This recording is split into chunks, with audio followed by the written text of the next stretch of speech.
It is so great to be able to see all of you and to welcome you to the Tony T.K. Lau Lectureship in Contemporary China.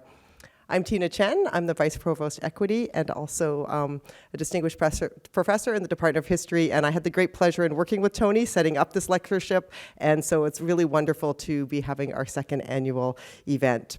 In order to begin today, I would like to just acknowledge that the University of Manitoba campuses are located on the original lands of the Anishinaabe, Cree, Oji-Cree, Dakota, and Dene peoples, and the homeland of the Red River Métis Nation. We respect the treaties that were made on these territories. We acknowledge the harms and mistakes of the past, and we dedicate ourselves to move forward in partnership with Indigenous communities in a spirit of reconciliation and collaboration. I've also been asked as we start off today just to let everybody in the audience know that we are recording today's event and there are photographers, as you might already have noticed. So if you do have a concern about consent, if you're asking questions or being photographed, please just raise your hand and Amber will come to make sure that you're not included in any of those. And those are actually my most official duties of today. It's now my pleasure to welcome up to the podium the President of the University of Manitoba, Michael Benarosh. Thank you, Tina, and welcome everybody here today. Sorry I'm a little late. I got lost in this building. I actually went to TIER and I couldn't find it, and then luckily I found a faculty member who also didn't know how to get up here. We went into the library and asked them. This sounds a little bit about like our Canadian government trying to manage Asian relations lately. So I want to thank everybody for being here today. It's really, really great. Thank you to the Faculty of Arts, honored guests. There's alumni here, there's students. It's really wonderful to have you here for the Tony T.K. Lau lecture. Tony, it's wonderful to have you here again on campus. We held an event last year here with our first speaker, and again, very engaging, very thought-provoking, everybody who was here made us really think about, our relationships with China. Just a little bit about Tony. He really is a remarkable leader in the business community, and I think he has some of the finest qualities that were honed and inspired in our campus. And it's really motivating to speak to him about his experience here. And when he was here, he was president of the International Students Organization, representing 1,500 students from 70 countries. And I think now we're closing in on 7,000 international students. But he remains connected to our university and our community. And for those of you who don't know, he's the current president and founding member of the University of Manitoba's Chinese Alumni Association, which is based in British Columbia. And we're grateful for him for establishing this lectureship in their honor. And we're also grateful to extend further as he provides current students with the Tony T.K. Lau Scholarship and Bursary.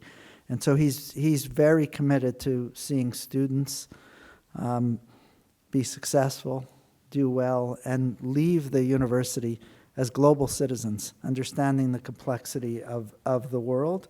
And he's also very committed to contributing to campus life here at the university. And for that, we thank you. We're inspired by you, and this is a very thoughtful and meaningful gift to the University of Manitoba. This lectureship is endowed, which means that every year we have funds to be able to bring in a speaker. And today we invite distinguished individual Dr. Pascale Massot to our campus to provide us with big, challenging ideas. Dr. Massot, you do us a great honor being here today on behalf of University of Manitoba. Welcome. The lecture is fast becoming one of the cornerstones of homecoming, we're really excited about what we have here this week. Last night, I was here on campus in this building as our music faculty and our music students did a series of concerts. So for next year, if you haven't taken these in next year, they're in 4 different rooms, 4 different studios, and it's 25-minute concerts, and then they switch. The musicians switch out, the students switch out, the faculty, and you get a whole different set of people come in, and they do 3 of those over the course of the evening. And it's a really wonderful event. On Tuesday night, we had a talk by Dr. Nigan Sinclair, actually a podcast that we recorded that'll be available. And then on Saturday, we have our annual football game with a tailgate party before the game. So hopefully we'll all see you there in your Bison gear cheering on. But, thank you for being here today. And I think I'm turning it over to Rob. Thank you. Thank you, everybody. Thank you, President Benarash, for joining us today. I know homecoming's quite busy for you, so we appreciate you taking the time to come and join us and give those opening remarks and welcome. And welcome to all of you for attending today. It's nice to see so many people in the audience. Homecoming is a special time when we can invite back our alumni to reminisce about the past, as well as to celebrate the accomplishments of our alumni and to provoke discussion and action through events like today's talk, as the President just indicated. Tony Lau is a longtime friend of the Faculty of Arts. He earned his bachelor's degree here in 1971 and then moved on to the University of Toronto, where he did his MA.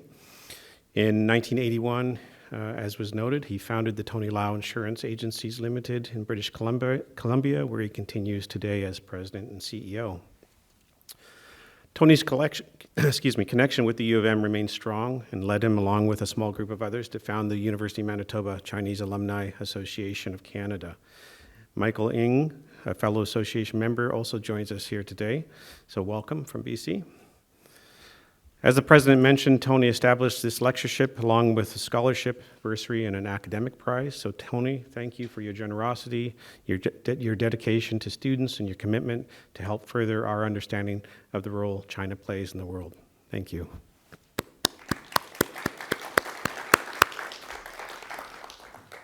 So just briefly again, the Tony T.K. Lau Lecture on Contemporary China brings distinguished individuals to the University of Manitoba to speak about issues such as trade, economy, human rights, social problems, the environment, and other timely topics. Last year, we welcomed Dr. Gregory Chin from York University, who spoke on trade wars between the U.S. and China and how this impacts Canada and the world. I'm pleased to echo the President's welcome of Dr. Massot, who joins us this year to talk about 3 things we must get right in order to understand China. As you listen, I encourage you to consider questions for her at the end of the talk, where there will be a Q&A immediately afterwards. I want to thank you all again for coming. I hope you enjoyed today's event. Tony, I'll now invite you up to the podium to say a few words and introduce our speaker. Thank you, President, and thank you, Dean Hopper, for your kind words. Ladies and gentlemen, welcome to the annual lecture on contemporary China. Many, many years ago, I left Hong Kong after high school to go to university abroad. And Winnipeg was my first city, and University of Manitoba, my first university. Winnipeg, my first city. It was in Winnipeg that I first saw snow in my life. And I had a good time on campus. I studied hard and played really hard. I had a good time. And I was taught by excellent professors. Oh, talking about professor, I'd like to introduce to you my former professor, Henry Heller.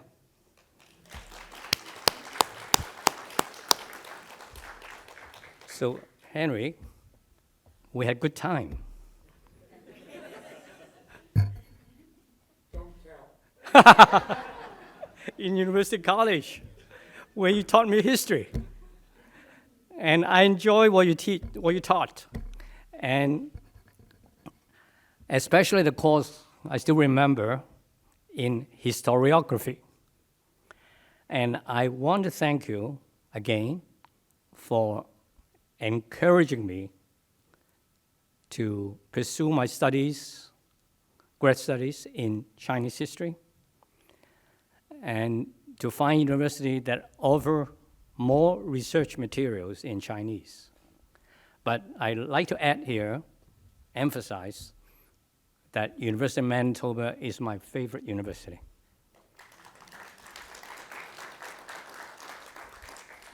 It brings back very fond memories when I'm back here. But even in some times, when I read some books back in Vancouver, I remember those days. So this remains my favorite university. So I'm so happy that you're here, Henry. I hope, and I'm so it's so wonderful to see you teaching, doing research, and writing. Okay, I follow you on a bit, and I hope you promise, Henry, next year you come back here. Okay, next year come back here, and then every year thereafter. So, ladies and gentlemen, my former professor, Henry Heller. Now, it's time to introduce our keynote speaker. Dr. Pascale Massot is an assistant professor at the University of Ottawa's School of Political Studies. Last year, she was a member of the Canadian Minister of the Foreign Affairs Indo-Pacific Advisory Committee, which advised the Minister on Canada's recently published Indo-Pacific strategy. She also served as the senior advisor for China and Asia to various Canadian cabinet ministers, including the Minister of Foreign Affairs and the Minister of International Trade at different points between 2015 and 2021.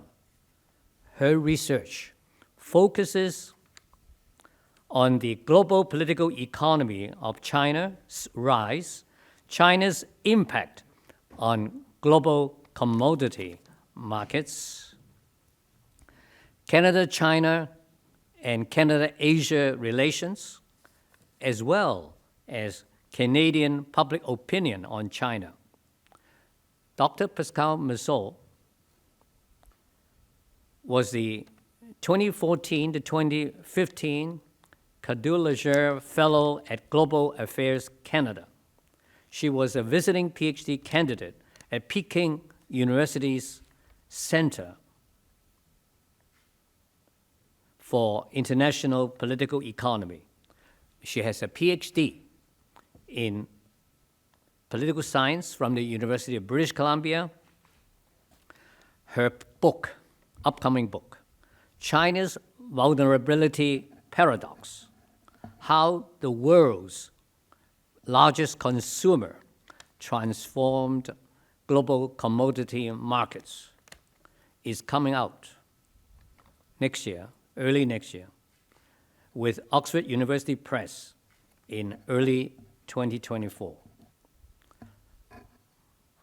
Her work has been published in English, French, and Chinese in various academic and media outlets, including New Political Economy, International Journal, including New Political International Journal, Competition and Change, The Globe and Mail, and China Business News.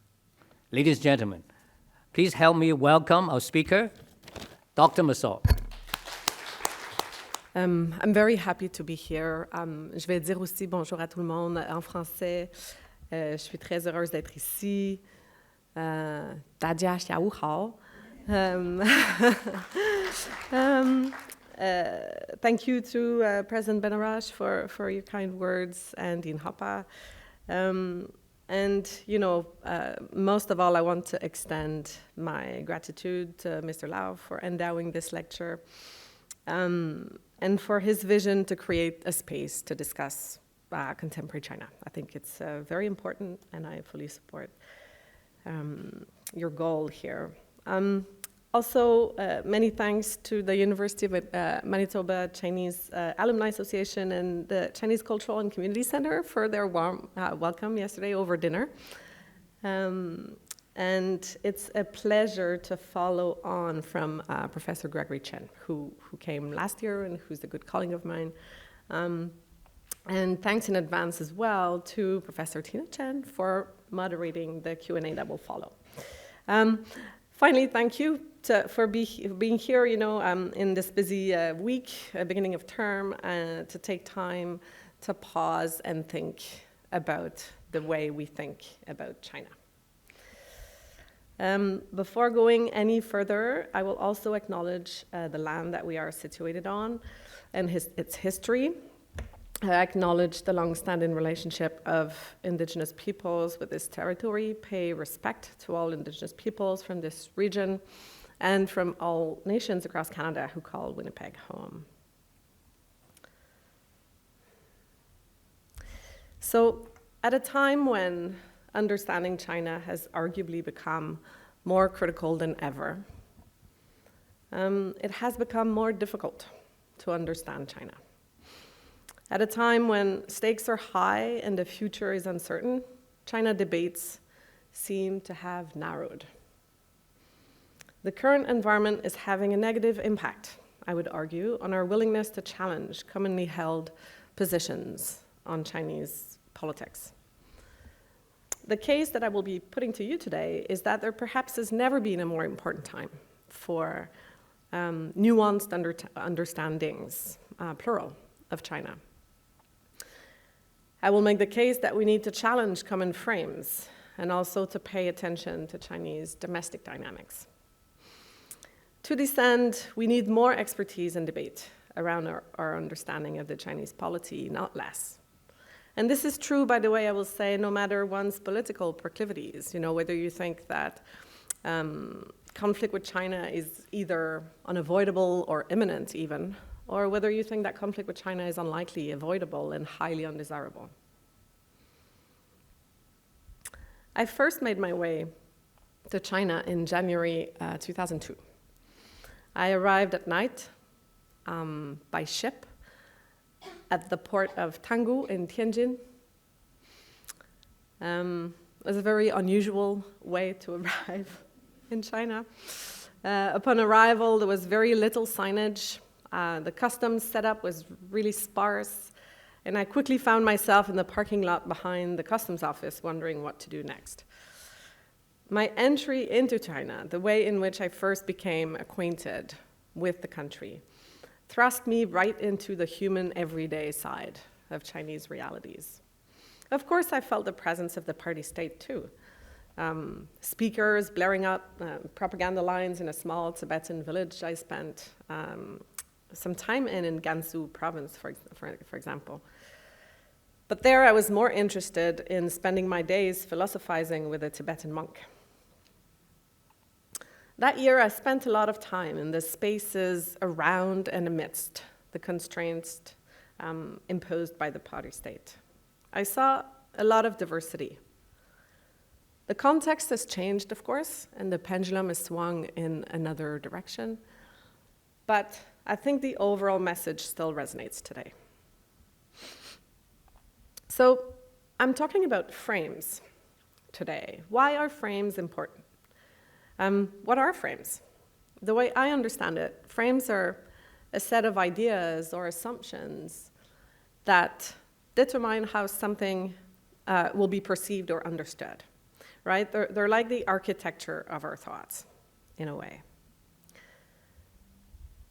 And I submit to you that Chinese politics today is a subject area that is home to higher stakes and still relatively low levels of general knowledge in Canada in general, which makes distant observers perhaps more vulnerable to emotional reactivity, simple heuristics, mental shortcuts.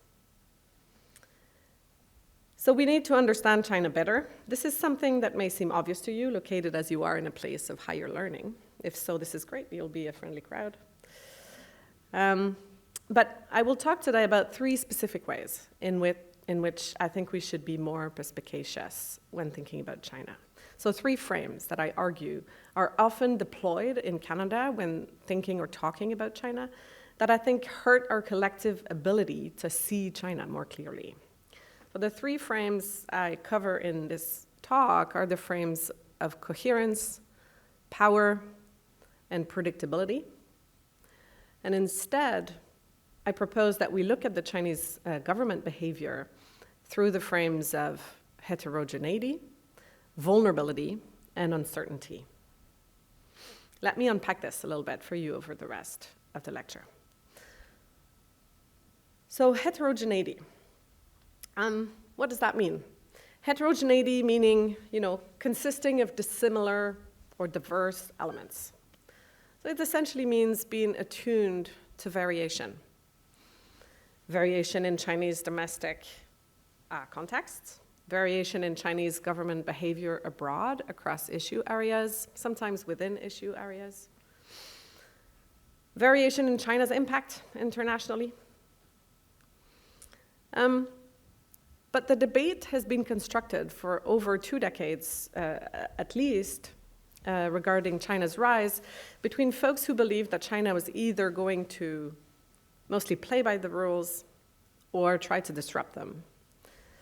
Most observers in the West, of course, have started converging around the notion that China is intent on disrupting rules. Some observers go even further and argue that the Chinese government behavior has the hallmark of grand strategy that was decades in the making. The narrative is based in part on various accurate observations, of course, as Chinese foreign policy has become more assertive in many fora over the recent past. The issue is that other accurate observations paint a slightly different picture. As Jones and Hamiri put it in a great book published recently, Fractured China, Chinese behavior actually displays both status quo and revisionist behavior simultaneously. I will just let that sink for a minute because it's an important statement with profound implications. In fact, a growing group of noted China scholars have made the point that Chinese behavior is simply not uniform across the board and varies across issue areas in non-random ways. Right, so scholars such as Jessica Chain-Weiss, Ian Johnston, Rosemary Foote, Margaret Pearson, and here in Canada, closer to home, Yves Tiberghien at UBC, Wang Hongying at Waterloo, have contributed to this literature.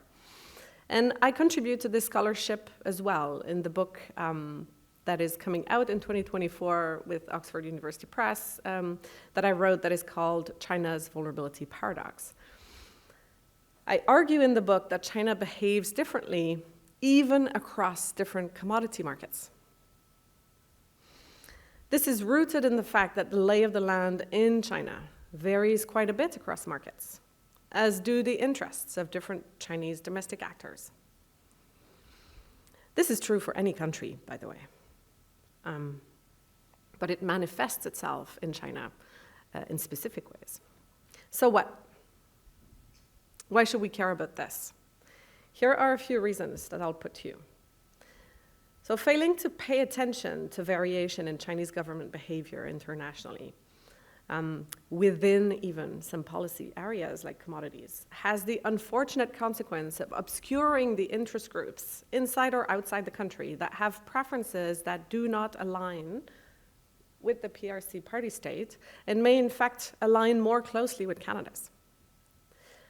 Second, by failing to pay attention to variation across policy areas, we are less able to modulate our foreign policy accordingly, right? Only by recognizing the fact that China does not oppose a rules-based order in every area of global affairs can Canada's official China policy start to make sense operationally, a policy that is based on challenging China when necessary and cooperating with China when we must. The tendency to use the frame of unicity or coherence when analyzing China, without differentiating also ordinary Chinese citizens, even if they are party members, from Chinese party state decision makers, or from various segments of the greater China diaspora, also arguably contributes to the rise of anti-Chinese and anti-Asian sentiment in Canada and beyond. And finally, being more attuned to variation in Chinese government behavior internationally also enables an honest evaluation of other large state behavior. We ought to be clear about the areas where the Chinese government is broadly comfortable with existing rules, wants to shape them, or rejects them.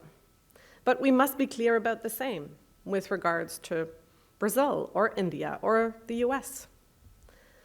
This would make our Canadian foreign policy sharper, more persuasive around the world. Concretely, it would also make clearer the areas where coalitions are possible in pushing back against some of China's unacceptable international behavior, such as political interference or arbitrary detention, and the areas in which functional workspaces still exist and can be pursued. The second frame that I think can hinder our analysis of Chinese government behavior abroad is the frame of strength or power. Now, of course, China is a great power. There's no question about that. But I suggest here that being attuned to Chinese positions of vulnerability can yield important insights. Indeed, this is the title of my forthcoming book, China's Vulnerability Paradox. There is a paradox, I find, in China's current relationship with the world. It is that China, as large and dominant as its economy is, also finds itself, at times, in a position of vulnerability. Too often, it is assumed that what is driving China's international behavior is strength, that the largest impacts that China has globally are fully intended. In my book, I tell the story of China's role in the fall of the decades-old iron ore pricing regime, which fell dramatically in 2010. One Chinese government, central government agency official said to me at the time, when the Ministry of Commerce issues more import licenses for iron ore, they have the domestic situation in mind, not the potential impacts on global market institutions. They are unlikely to have thought through the likely international impacts. Now, this is not always the case, but it was the case in this instance. China is vulnerable in many ways. It's vulnerable insofar as it is dependent on certain commodities, certain global markets. It is also vulnerable because it rose to find global rules that were established before its rise and that do not always align with its interests.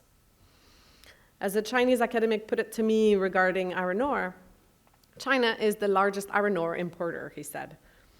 And it thought that this would provide it with a strong hand to influence the global market. But it found itself in a position of weakness, and it doesn't know what to do about it.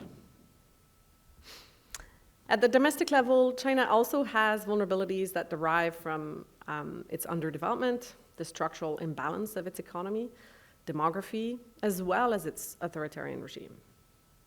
Many authors have argued that China's domestic dynamics constrain its behavior internationally. Perhaps more famously, Susan Shirk argued in 2007 in her book, China, Fragile Superpower, China may be an emerging superpower, but it is a fragile one. In an interesting piece published actually last week in Foreign Affairs, Taylor Fravel argues that Chinese leaders have often feared that other countries would seek to profit from China's weakness. So the government has become sensitive to perceived external challenges in periods of domestic duress. We need to understand this better. Why does this matter? Well, I think it should be clear. But more specifically, China's size means that it has become systemically significant. It means it will have large impacts on the world, whether Chinese stakeholders want it or not. And I may add, whether the impact goes in the direction that Chinese stakeholders wanted it in the first place. Many of China's impacts are actually the unintended consequences of Chinese domestic policy decisions. The fall of the long-standing pricing regime that I described to you earlier in the iron ore market was very much the result of uncoordinated domestic Chinese behavior. It was the opposite outcome, actually, than what powerful Chinese stakeholders wanted. A better understanding of China's domestic vulnerabilities is also critical in understanding the lens through which the leadership approaches domestic issues of global import. As difficult as it is, I think we should devote resources to try to understand as best we can China's COVID-0 U-turn, for instance, as well as related domestic policy decisions, such as the absence of a vaccine mandate all along. More attention should be devoted to studying the consequences and ramifications of positions of vulnerability instead of positions of strength on China's international behavior. The third frame I would like to challenge today is a frame that supposes a linearity and predictability of historical trajectories, as opposed to a high uncertainty frame, which I think is very helpful right now. The future is always uncertain, of course, but the current state of polycrisis, the word of 2023, means that the realm of the possible is perhaps even broader today. Given the context, it's even more difficult than usual to forecast. But you wouldn't know it looking at some of the language about China that we see today. At times, it can seem like we are on an irreversible trajectory towards great power conflict. The benefit of hindsight can make it seem at times like there was always just one possible future leading to now.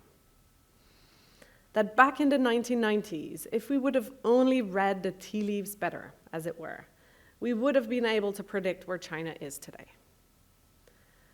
I think that this perspective is problematic. Accepting non-linearity also means recognizing that there have been ebbs and flows, pendulum movements in Chinese politics over the past 40 years. Periods of liberalization and periods of retrenchment. Clearly, we are in one of those today. China's path is not linear. We must also be careful making causal claims.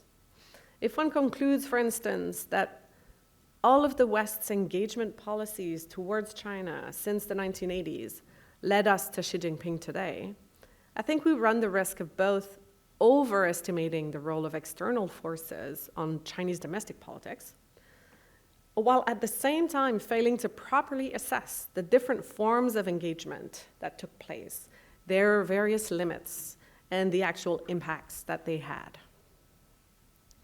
It was simply not possible to know where China would be today, back in the 90s. Not because Chinese politics is opaque, although it is, but because different alternatives are always possible. Thinking otherwise can lead to overconfidence in predicting our future direction, post hoc reasoning, because some experts were gloomier, presuming that they had better frames of analysis. Let me try to illustrate this with the example of a dice roll. So a careful analyst might say, there's a 50% probability that you're going to roll an odd number, and the probability of rolling a 5 is less than 20%. Sounds reasonable. But someone else might come in the room and say, I am 100% certain you will roll a 5. Say we do, in fact, roll a 5. Which analyst do you wish to keep by your side to advise you for the next dice roll? It's tempting to believe that the person who said you would absolutely roll a 5 has some special insight into the future. It's a crude metaphor, I will grant you that.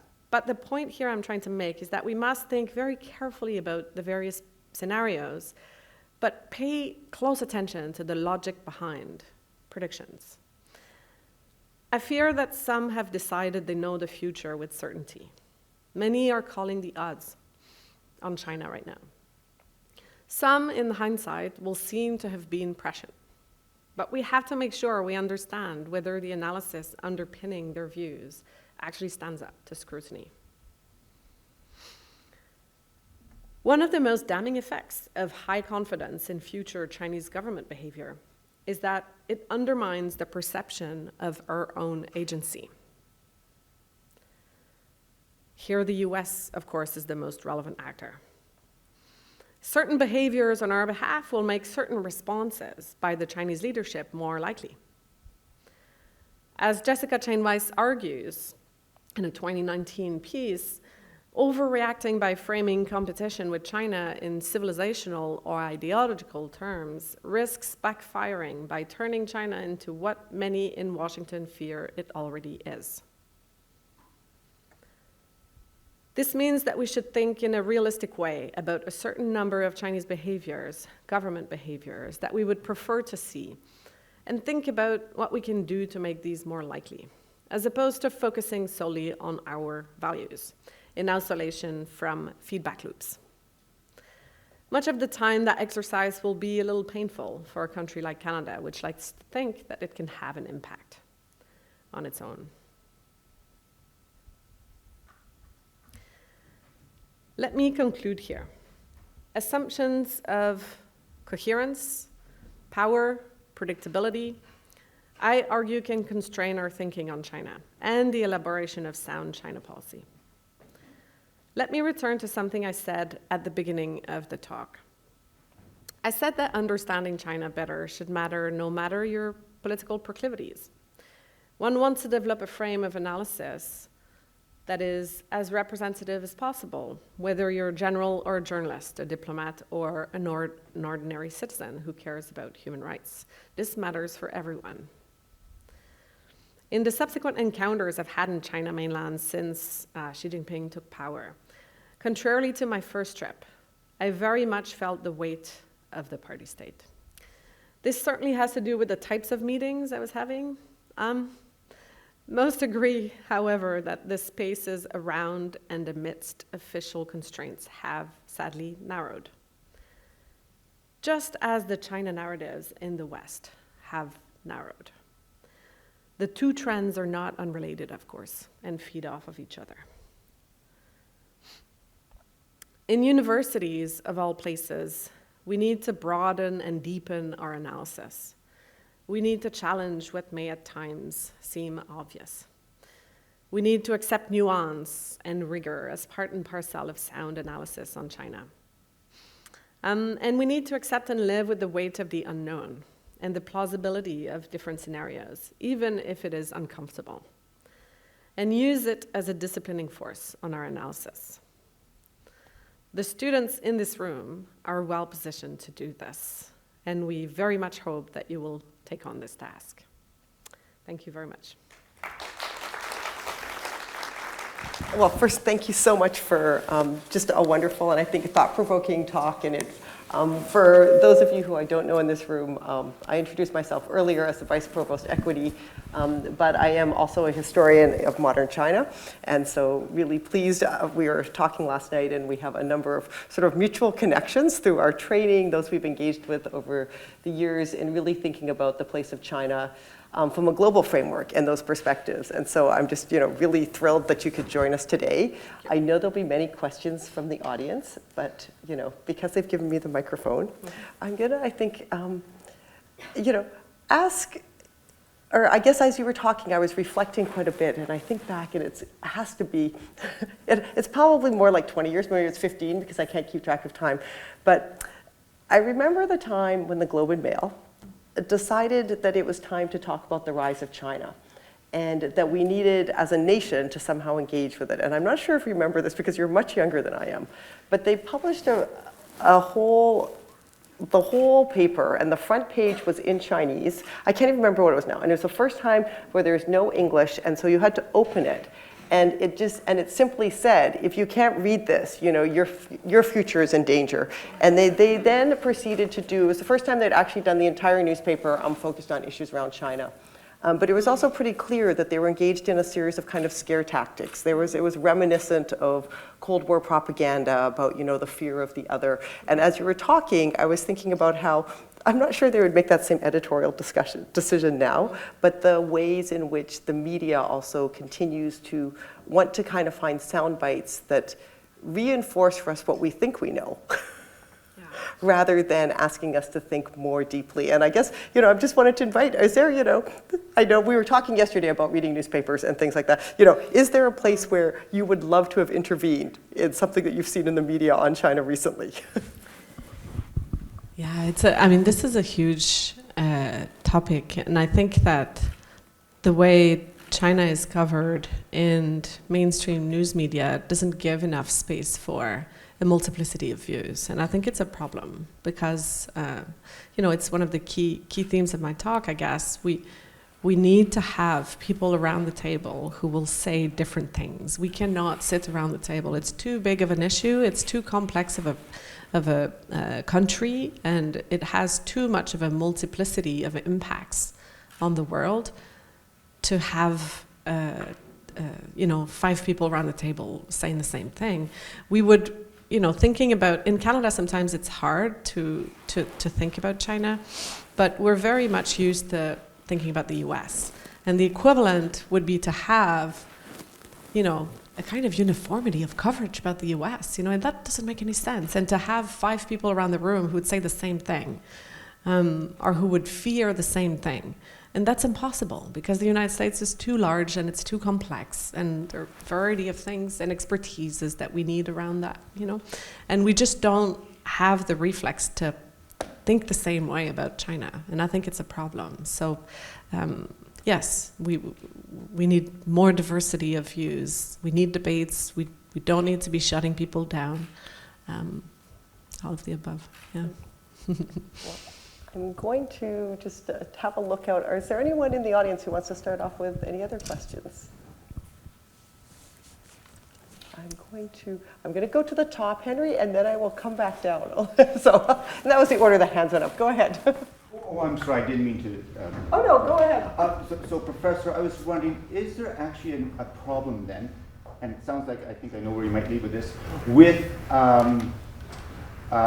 people who are so focused on certain ideas and biases that they may be experts, but they even really they only want to see what they want to see. And I'm thinking especially of myself. 39 years ago exactly, I took a course in this campus, and one of the books we studied in history was China's Struggle to Modernize.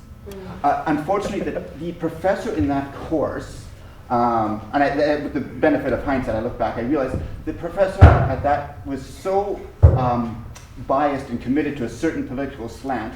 This was a professor, for instance, who, in referring to the Ukrainian Holodomor, where most historians say there was probably 9 million Ukrainians starved to death in 1932 to 33. This professor referred to that event in history as, Stalin miscalculated the grain harvest.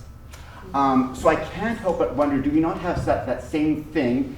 But it's wonderful to hear your books come out by Oxford University Press, because I'm sure that the peer review there is very soon. But do you actually find, even in Canada, that there are people so committed to a certain point of view that they only hear what they want to hear about China? Yeah. Thank you for the question. The way I would put it is not so much that certain individual people, and certainly not experts, I wouldn't want to make the point that certain views should not be what they are. I have personal views on all sorts of things. And I may agree or disagree with various folks, but what I think is the most important is plurality. And this should be the core of what we want to cherish here, right? We find it distressing that plurality is diminishing in China. Well, we should be celebrating the opposite here, right? So that's the issue. It's not so much that, expert X or expert Y thinks what they think. It's fine. We just need expert A, B, C, D, E, as well, so that the chorus of voices will create an environment that is richer and people will be less intimidated, perhaps, in voicing different opinions. You know, when you have it's you know, a variety of opinions on the public space, then I think it fosters dialogue. And on this in Canada, we have a little bit of a thinner depth of expertise and commentators, perhaps, in the public sphere than there actually are in the US. It's interesting. You know, the US has hundreds of experts, China experts, that comment in all sorts of contexts. And there's actually fiercer debates in the US right now on things like what to do with regards to the Taiwan Straits policy than there are in Canada. And so, yeah, I would just make a defense for multiplicity of views rather than kind of comment on one particular one. Yeah. Thank you. Go ahead, Henry. I enjoyed your talk. Your appeal for nuance and appreciation of diversity makes sense. However, I noticed that your approach overall is out of a certain realist school of international relations, it seems to me. And I'm wondering if it doesn't neglect the important place that ideology plays, both in terms of Chinese political economy, but also in terms of the ideology, the West, including, I might say, Canada. And that you referred at the beginning of your talk to China obeying the rules. This itself is, some people would say, is controversial, because some people claim that the rules were made up by the West. And to understand the conflict between China and the West, I think one has to take into account the ideological factors that are in play. No, I agree. And I'm not sure my talk was a realist talk. But let's leave that for aside for a moment. I fully agree that ideology is a key part, and it actually explains a lot of the dynamics that we see on both sides of the Pacific, not only on this side, you know. I think that it can be, I could have perhaps picked that as another frame that can sometimes cloud the way that we think about each other. And one interesting manifestation of this, and we have seen this debate evolve in interesting ways over the past year or two, is the framing of the kind of contest between the West and China and other large powers as a contest between democracy and authoritarianism. And this is a frame that has been used by many, including President Biden, and that I think might not be all that useful for kind of the world to proceed and solve global affairs, global issues, right? And I was very happy to see that the Canadian government's Indo-Pacific strategy did not use that frame to frame the position of the government in the Indo-Pacific region. And I don't think that it's a very useful frame of analysis to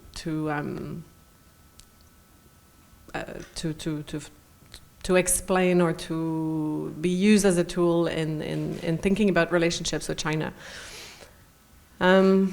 So you mentioned also, you know, the global rules of the game. The point that I was making is that the debate had been framed in those terms, right? That China would either kind of integrate or disrupt those rules. But I fully agree with you that the rules, and that's what a lot of global South countries are saying at this time, that the rules were created in an era of U.S. Hegemony, and they are not exempt of they are not exempt power relations and ideological basis. So I think that to move forward, we perhaps, there's many ways to think about how do we move from here, how do we go forward? And I think that, one way might be, and Janice Stein was actually making this comment at an interesting talk at Institute for Peace and Diplomacy earlier this month, that we might have to differentiate between the liberal order and global rules. And there might be spaces in which China and the West won't agree in a liberal order, but there might be spaces and things that we can agree on if we think about international rules and international law. And so separating ideological issues from issues of order and law and rules of the game might actually be something that can allow us to move forward. Thank you. Are there other questions? I have a whole long list on my piece of paper, but I'm going to, I will wait and give opportunities to those of you who are in the audience. Thanks, Pascale, for the great talk. Yeah, I agree with you that if you're wanting to, if you're emphasizing you have to look at Chinese domestic politics, then that's clearly not a real position here. So if you're wanting to get a good understanding of what's going on, I also agree like the Canadian commentary is particularly bad when it comes to all sorts of issues, particularly this one. Who do you read when you're trying to get a good handle on what is going on with Chinese foreign policy and domestic politics? Well, I actually mentioned purposefully a few of the scholars that I read in my talk, but one scholar that I find particularly perceptive and useful is Jessica Chainweiss. And she has written, her first book was on the impact of domestic nationalist movements on Chinese foreign policy and the extent to which these might constrain or not constrain the Chinese regime in its international behavior. So she was also interested in kind of understanding the domestic impact on foreign behavior. But she has started to write commentaries that I find are very courageous. She wrote a New York Times piece that I highly recommend, and one at least foreign affairs piece and one foreign policy piece that are extremely on the mark. But as I say, I am finding that the US discussion on China has displayed more interesting depth of late than that in Canada. And we might, in Canada, we might not expect that because, since the election of President Trump in 2016, the discourse on China officially has been pretty harsh, right? So, but actually, the expert community, I find, has, especially since perhaps Biden's election, but even over the past year or two, has displayed some great debates and nuance. I could name a few others, but this is a good place to start. Thank you. Go ahead, Rasheen. Sure. So thank you so much, Dr. Massot. And I particularly was so pleased to hear you at the end inviting students to consider, how they're going to join the kinds of conversations that you're talking about. And I mean, there are a number of students here. And I was just wondering if you could kind of expand a little bit. Let's say an undergraduate student is listening to you and thinking, well, how do I, from a practical standpoint, also become a part of these kinds of discussions? Could you say a little bit more? Yeah. Thank you so much for that question. I spend a lot of time thinking about this, and I have a few thoughts. First of all, studying China for someone like me who is trained in comparative politics and field research based, qualitative studies, studying China has become more difficult. COVID certainly was a big part of that, but the overall atmosphere and political environment has also made it more difficult.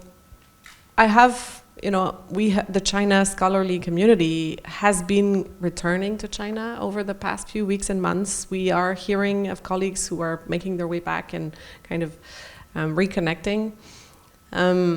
But it remains a challenging environment. And something that I've noticed, I was at the American Political Science Association annual conference in Los Angeles at the beginning of the month, and a lot of the China scholarly community, certainly in the United States, has started to use tools to study China from a distance. So via language modeling and statistical analysis of large bodies of texts, or many instances of, for example, legal rules, or even social media text analysis and so on. This is interesting work, and it's important work. I really do believe that it's important that we continue to go and engage and be there, and I do hope that this doesn't become something that is seen as even more problematic than it already is, either by the Chinese side or the Canadian and American side. So I really do encourage scholarly communities and the governments who kind of can create constraints in their way to continue to think that exchange and presence in each other's worlds, is something that we should find important to maintain. For students, though it becomes more difficult to think about field research and so on in China, but it's still possible. And we were talking about this yesterday, Mr. Lau, and we were discussing, how do we actually convince more Canadian students to study China? And I think that we have, as a field, we have started to kind of see the mastery of Chinese as a necessary price of entry to be considered a China scholar, and I think that's very good, actually. But it does create the impression for certain Canadian students who don't have the language that they can't do that they can't become China experts because they don't have 5 years to learn Chinese. And so at the master's degree level or even undergraduate level, students who don't have background in Chinese studies or Chinese heritage feel a little bit hesitant in engaging. And I think I've been thinking about how to solve this problem, because I think we actually need just more people caring and being interested in China affairs and slowly building interest. And maybe it does lead to language studies, but maybe you don't start with language studies. And so a good example of this is I'm starting a project on media coverage of China in Canada in Francophone and Anglophone newspapers. Okay, so you don't need Chinese language to do that, but it's still an extremely interesting and important, topic to understand how we talk about China in Canada. And so a student will be doing this with me, and she doesn't yet have Chinese language skills, but hopefully through this project she will become interested, and then maybe she will go, to China or Taiwan and learn Chinese. So I think we should be kind of thinking about China in a more multifaceted way than simply perhaps what Chinese studies used to be, because China is everywhere. One of the next projects that I'm thinking of undertaking is studying how China is interacting in the copper industry in Chile. And for that I need Spanish, as much as I need Chinese. So there are very many ways. One can study China at the UN, one can study China in all sorts of places. And so I would kind of encourage an opening up of the field so that more students feel welcome and interested and kind of are able to take part. Thank you for your thoughts on that. And as you were answering, I think, a number of the questions, I was really thinking, and this may be for some of you, taking you right into the kinds of issues of China studies, I think, but really in terms of the politics of the moment and reflecting as well on what was once known, and I think begins to be is now coming back into our frameworks. The idea of Cold War frameworks and of being so-called China watchers and the kinds of barriers to being in China. And I've been, in discussion with so many colleagues thinking about as many are either barriers faced to work in China, students not being able to go to China. It's actually language acquisition happens. I see many of you who are involved in language acquisition either way for Chinese students who are learning English here in Manitoba or others learning Chinese, but it happens differently now. It's certainly not the Chinese language classes that we were talking about last night over dinner, but also this idea of watching from a distance and the dominance of media in the learning. And so, the project you explained, sounds really fascinating and such a great way to bring people in. But I also think about the ways that this moment of officially produced documents, access to media, that media once again becomes the frame through which we understand. And the number of scholars I've talked to recently who, long-standing China scholars who, I would say used to spend the majority of their time in the People's Republic, now locating themselves in Taiwan, sometimes Singapore, really moving into these bigger projects. And and there is a way where people are saying, I've become the person that I said I'd never be. For those of us who entered the fields post 1976, there was disdain for the so-called China watcher, who spent their time in Hong Kong waiting for something to come across the newspapers, a few people who left, dissidents, and that they would become your source. And I'm wondering if you want to reflect a little bit on how that folds into kind of the narrowing of frames, where so much seems to be either by choice or the framework, and the way that it also feeds into, and I guess it's the other part that I've been thinking about, the way that Orientalism still constructs our way. And I was thinking about this, Henry says, is that we still tend to want to see in China what tells us more about who we want to be than anything we really want to know about China. And this using the media is actually really it makes that very easy to only see what you want to see. That tension between, I'm a media scholar, so this bodes well for my future, but it does, and what I know about, but it certainly does, in my mind, does not bode well for the nuanced understandings. No, you're totally right. You're totally right. And the tendency that I've picked up, at the conference I was mentioning, includes scholars who used to do more qualitative work in China who now do analysis from the United States and elsewhere. Of course, it's an issue. And I fully believe, as I said, that we should, as difficult as it is, try to continue to maintain actual human connection to China. And this goes both ways also, right? I was listening to a podcast recently, the Sinica podcast, and there was a discussion of a recent conference on artificial intelligence that the organizers decided not to hold in the United States because Chinese scholars would struggle to obtain visas. And so they actually held the conference in Rwanda to make sure that scholars from all over the world could actually meet somewhere. And I thought that was so fascinating. Preventing Chinese scholars, the few that actually do get the permission to go abroad for conferences, to come to Canada or the United States, doesn't make any sense to me at all whatsoever. We have to continue to encourage communication and connection. And again, I very firmly believe that this doesn't matter which political proclivity you have or how you see the problem. It really just is about understanding. And if we don't understand, no matter what we prefer as an outcome, we won't be as well tooled to kind of proceed with. Now, the interesting kind of consequence of having the AI conference in Africa was that there was a lot of African scholars who could more easily go, attend. And I think that the reason why I found that so interesting maybe is it's might be a microcosm example of the shift that we are seeing also in the global rebalancing of power, right?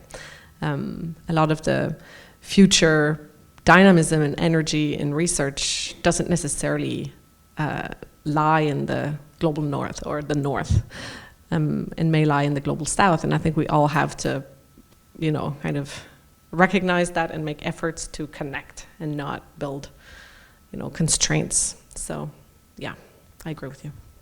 Thanks. Are there any other questions?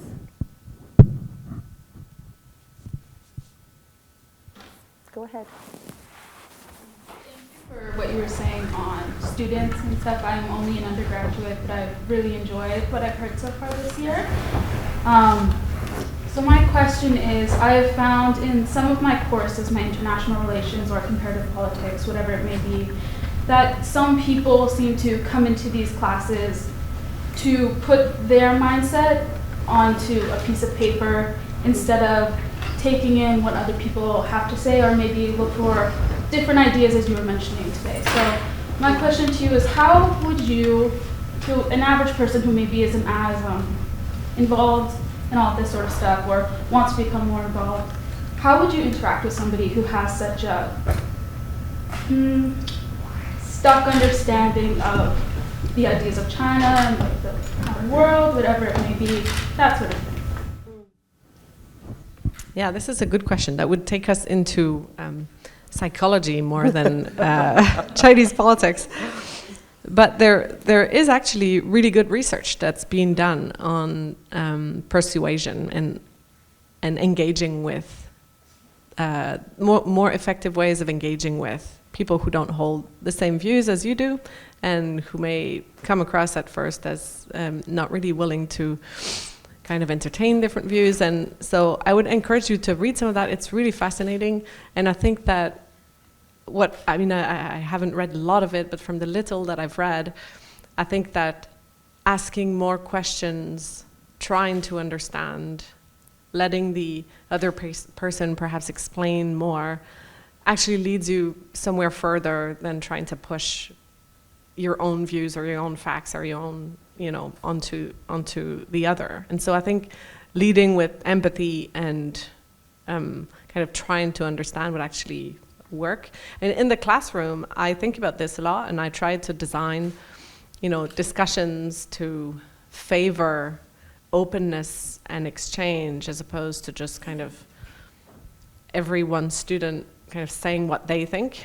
And so I think small group discussions, trying to summarize what the other person thinks instead of summarizing what you think, that's a good exercise. And so there are tools, and there's actually research done on how to better engage. And I think as a society, we could do well to read a little bit on that, because social media has created, echo chambers, and so we're not very used anymore to engaging with people who don't think the way we do. But it's really good that you care. Yeah. And I would say, I find your question, I think, is a really powerful and important one as we think about the place of a post-secondary institution as well. And, for all the students here and those of us who've been through, we know that ultimately people pick majors and they pick a discipline, and that often comes with its own frameworks and ways of thinking. And I think, to expand, I think on the points in the case you're making for plurality, I think that often requires thinking across the different disciplines. And if I hear, perhaps a subtone from Dr. Massot's talk, a little bit of a kind of missed opportunity. So in fields like China studies or Asian studies, these are fields that are at their core were meant to be interdisciplinary, so that we are bringing into conversation kind of that it's the expertise and the knowledge of the area that includes languages and cultures and the anthropologists and the political scientists and those who are working in earth science, and that conversation is supposed to generate the nuanced language. And I think what we have seen, though, whether it's whose voices get heard in the media, who gets heard through government relations, or even the way that people get trained, that those actually narrow. And so, I think that would be my kind of response as well, is that the opportunities are always are broader, but I think, it perhaps is a challenge to us always in the post-secondary institutions about how we tend to draw some boundaries. And so as you're moving through your education, they don't always create the space for learning and questioning from different places, in addition to all the great strategies for what to do in the classroom and in conversations. So I think we're going to invite up Dr. Kassar, I'm going to stay in my chair because it's incredibly comfortable here, the head of the history department, with some closing remarks. Kosser. I'm the head of the Department of History here at U of M, and I'm very, very pleased to have been here today, and I want to begin by thanking Dr. Massot so much for a very stimulating talk. I mean, the kind of vibe in this room is very, it's very warm, and there's a real sense that you're ready to listen to people, and I hope that, we can take that away with us as we go off, and hopefully have a chance to have a drink and have a snack together afterwards. I really appreciated the emphasis on students and what students can do and how students can really make a difference as we move forward in this, obviously very important area of study. And of course, I very much want to thank Tony Lau for having made this possible, for having his generous donation in 2019 created, as we've heard, the Tony T.K. Lau Lectureship in Contemporary China. We are so grateful to you, Tony, for that generosity to the U of M community, and we hope that this lectureship, as you said earlier, will continue for many years to come. And as I did just say, there is a reception just outside here in the lobby afterwards, so you have a chance to perhaps meet Dr. Massot yourself, and certainly those of us, the rest of us, will stick around for a little while. So please join us just outside. All right, and once again, thank you so very much for a very, very interesting talk.